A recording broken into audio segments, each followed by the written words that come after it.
Congress may, by a vote of 2/3 of each house, remove such disability. Meaning, if someone had sworn an oath to support the Constitution. Our first speaker today is Kaitlin Byrd, also known as GothamGirlBlue. Kaitlin has been commenting about American politics on Twitter since 2016 and published essays since 2018. A second-generation New Yorker, Kaitlin got into local politics doing door-to-door canvassing at the age of 3. In 2016, she began speaking out on social media about the past, present, and future of the United States with a unique blend of bluntness, humor, and clarity that has informed the pages of the Huffington Post, Bustle, the Boston Globe, The Cut, and Betches Media. She's a monthly columnist for Dame Magazine and weekly co-host of the Betches Sup podcast. She has a big internet presence as, one word, GothamGirlBlue.com. So would you please give a warm welcome to Kaitlin Byrd. Hi, I'm Kaitlin Byrd, and you probably don't see people like me in many places because I'm just a regular person. I'm a person who's overlooked by the political establishment in this country because I live in a city, I don't have a college degree, I rent, and I vote in every election.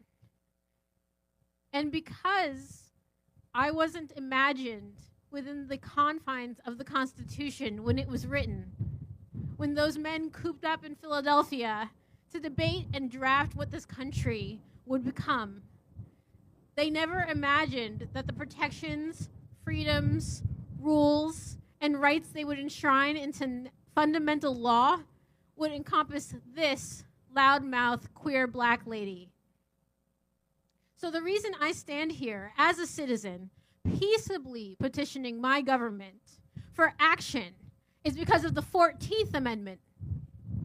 This is the amendment that granted citizenship to formerly enslaved people and enshrined equality under the law. This is the amendment that solved the broken moral math of the 3/5 compromise. This is the amendment that put the answer for reconciliation and reconstruction of a broken nation into the hands of the only people who could be trusted with it. The 14th Amendment was more than an addition, it was a revolution. An entire renaissance of the American ideal, a claim to freedom that has made our progress possible. But the words on the page could only do so much. Despite the promises of citizenship and equality, enslaved people, my people, were denied and deprived of their basic rights. Despite the new equation for representation, the complexion of power didn't change for long. And as soon as the ramifications of rebellion became clear, the push for forgiveness fell right behind. So while I can be here because of the text of the 14th Amendment, the reason I am here is because the thousands of people over 150 years have done everything in their power to make it real. But the 14th Amendment isn't a triumph. It's an unfinished tragedy. For a long time, those people and their trying, they failed. Terrorists attacked the recently liberated, the corrupt stuffed ballot boxes and consolidated power. The courts, including the Supreme Court, struck down their calls for equality. Also, this country would never include people like me. Although my predecessors would fail and fail and fail time and again to get justice, they never stopped trying. They persisted despite the blood and fire, the neglect and passion, the rulings from a corrupt court that said their citizenship, hard fought and hard earned, was separate and unequal. These were heavy setbacks, real challenges that could not be easily overcome. But because they did not give up, when they started to win, they one big. So as we are faced with a betrayal of the Constitution in our own time, we have to ask ourselves, will we try? On January 20th, 2017, Donald Trump raised his hand and swore an oath that every president has made to preserve, protect, and defend the Constitution of the United States. On January 6, 2021, he broke that oath. Almost 4 years ago, to the day, Donald Trump betrayed our republic for his own selfish whims to seize power he had not been granted. First, by subterfuge, railroading state legislators, attacking election officials, pressuring his own vice president to betray the Constitution. And when he was denied by all of them, he decided he would do it by force. There is no question or confusion about this. The world was a witness to Trump's treachery that day. The mob smashing its way into the Capitol, members of Congress and their staffers running for their lives, the bent and broken bodies of Capitol Police as they formed the thin line of defense, and international leaders looking on in concern and horror, implicitly asking America, are you okay? We were not. We are not. Because after this open attack on the rule of law, on the Constitution, on the Republic itself, Donald Trump got away with it. The House of Representatives wrote up an article of impeachment and passed it. But the evenly split Senate, still under the control of Senator Mitch McConnell, took its time on the charges, and 43 senators would ultimately be too cowardly to convict. The Department of Justice hemmed and hawed and scuffed and stalled, resulting in too little, too late. And when voters, we the people, tried to get him thrown off the ballot in multiple states, the Supreme Court usurped us by undermining the 14th Amendment, as they have done so many times before.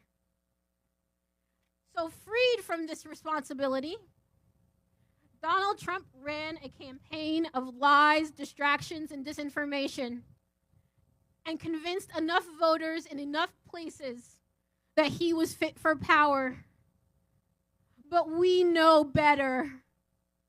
He doesn't have that authority yet, but his transition has shown us what he will be, and it can be summed up in one word: monarchy. This is a man compelled to take for himself first and foremost, not to serve but to rule. He has broken numerous ethics laws during his transition, promised to staff our top government agencies with sycophants and toadies, has threatened journalists and political opponents with imprisonment in violation of the First Amendment, openly offers pardons to convicted criminals, seditious criminals who did violence on January 6th, and has taken aim at birthright citizenship because he thinks he can define who is and is not a citizen, again undermining the 14th Amendment. And in response to this dictator in waiting, this dissolution of our Constitution, appeasement, complacency, impotence. There are no more options, they say. Wrap it up. Time to go. Last one out of American democracy. Turn off the lights. But I remember my legacy. I remember who brought me here. I remember what they faced and what they overcame, and I say it's not over. I say we try. Because Section 3 of the 14th Amendment is unambiguous. No person shall be a senator or representative in Congress or elector of president and vice president or hold any office, civil or military, under the United States or under any state as a member of Congress or as an officer of the United States or as a member of any state legislature or as an executive or judicial officer of any state to support the Constitution of the United States shall have engaged in insurrection or rebellion against the same or given aid or comfort to the enemies thereof. But Congress may, by a vote of 2/3 of each house, remove such disability. Because the article of impeachment drafted by the House of Representatives, it said this: the Constitution provides that the House of Representatives shall have the sole power of impeachment, and that the President shall be removed from office on impeachment for and conviction of treason, bribery, or other high crimes and misdemeanors. Further, Section 3 of the 14th Amendment to the Constitution prohibits any person engaged in insurrection or rebellion against the United States from holding office under the United States. And those 57 senators who voted to convict, not enough for removal under Article 1, Section 3, but plenty enough for 14th Amendment, Section 3. And the Department of Justice never got a conviction? Well, fortunately, Section 3 enforcement doesn't require that. The Supreme Court tries to protect their seditious sugar daddy, then maybe they should be more careful with their words, because they said no limits are on congressional authority for Section 3, and to me, no limits sounds a lot like can't be argued in front of the court. And while I must and always will respect the decisions of my fellow voters, whether Donald Trump is fit to serve this country after breaking his oath is not up to us. It is up to 2/3 of Congress. People who are vested with the power of our government, people who represent our needs, people who know what it means to take an ironclad oath to the Constitution and keep it. So that is what we are asking them to do. There are people who will scoff at this, a political establishment complicit in their own fecklessness, who will say we're sore losers or hypocrites or just as bad as Donald Trump. But this is not the same.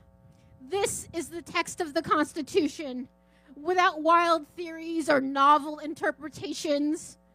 This is a process that has been applied to thousands of people across multiple elections, with legislation successful and unsuccessful that can be accessed by anyone with the time and patience to scour the congressional record. This isn't new or outrageous. And when it is taken up in Congress, there will be no mob threatening their lives to force them to comply. There will just be lawmakers upholding their sworn duty. The people who act like January 6th was normal, that it was acceptable, that the sin of its violence and violation can be swept away by getting 49% of the vote, those are the people who are wrong. Even with all of the lies and distortions, a vast majority of the country thinks that what happened on January 6, 2021 was wrong. They think it was a violation of our democracy. They agree that people who did violence, that they should be locked up. And they will not object if we ask for the people who incited them to be held to account. So that's what it means to believe in the Constitution, and that's what most of us do. So Democrats in Congress can keep their oaths by demanding that Donald Trump atone for breaking his. Refuse to certify his electoral votes until an amnesty act is drafted and passed by 2/3 of both houses. And to get Democratic votes, the margin that they need, this amnesty must meet Democratic terms. First, that Donald Trump, in a written statement and recorded address, acknowledge that he lost the 2020 election, acknowledge that his actions to undermine, question, and overturn the result were unconstitutional, and apologize for the harm his actions caused. Finally, to take an additional oath to swear that he will never attack the constitutional order again. For a normal man in normal times, none of this would be much to ask. But Donald Trump has taken us to new and unprecedented places, convinced us through the sheer scale of his corruption that those of us asking for decency, for kindness, for fairness, for the rules to be followed are the ones who are incorrect. That an apology for the greatest domestic attack on our government since the Civil War is some kind of unfair imposition. That a margin of 2 million votes makes him a king, but that Biden's 8 million votes made him a loser. He has planted a bloom of cowardice in the chest of every elected official in this country, so that even the people who answer to Democratic voters say to us that there is nothing that they can do. But they are wrong, because this man is unprecedented, but the tools to deal with him are not. We have been through harder times before, and we have met them. This memorial is a testament to that. And when I say that Donald Trump is disqualified from holding any office defined by this Constitution, and Congress must make that clear, I am not telling them to win. I am telling them to try to fulfill the revolution that the 14th Amendment represents. Trying is what my ancestors did. Trying is what created the amendments. Trying has made all of us here today possible. This is the new birth of liberty Lincoln described in the address etched into these hallowed walls.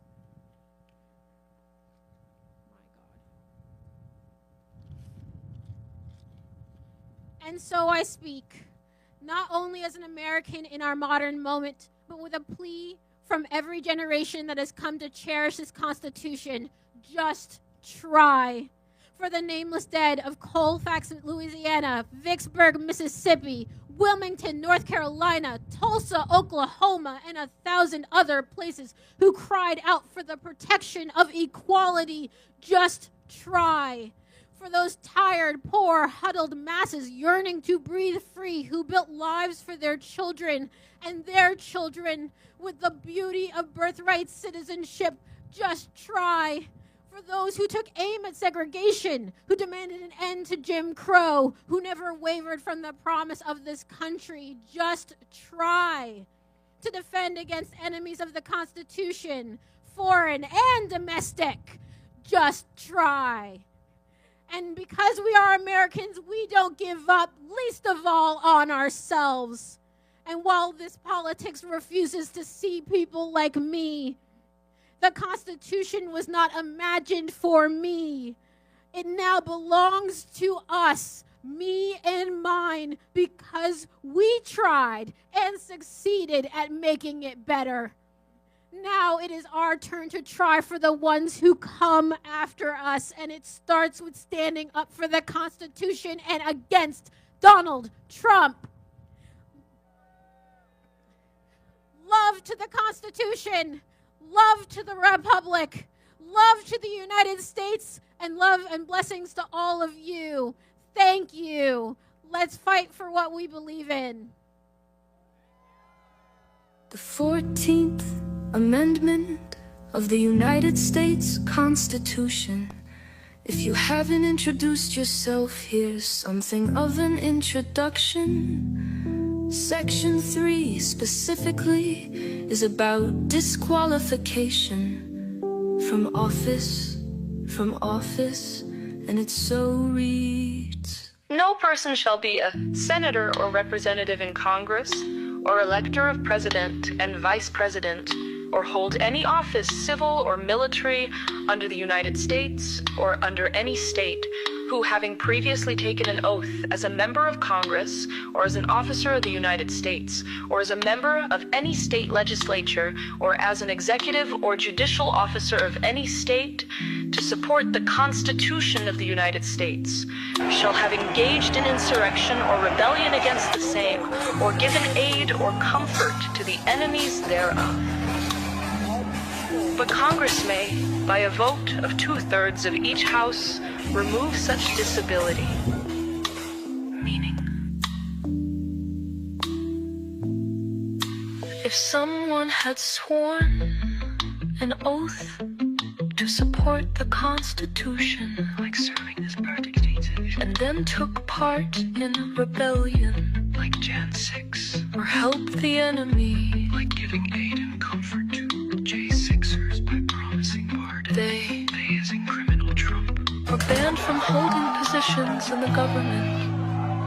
Though Congress can remove this ban with a 2/3 vote, which in this case, should members of Congress even think about doing this, would be a betrayal of their oaths of office. He's an adjudicated insurrectionist. You need not know anything else.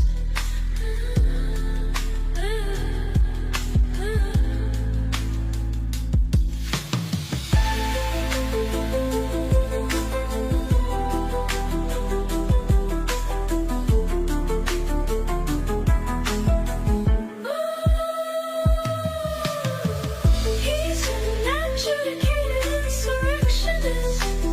You need not know anything else.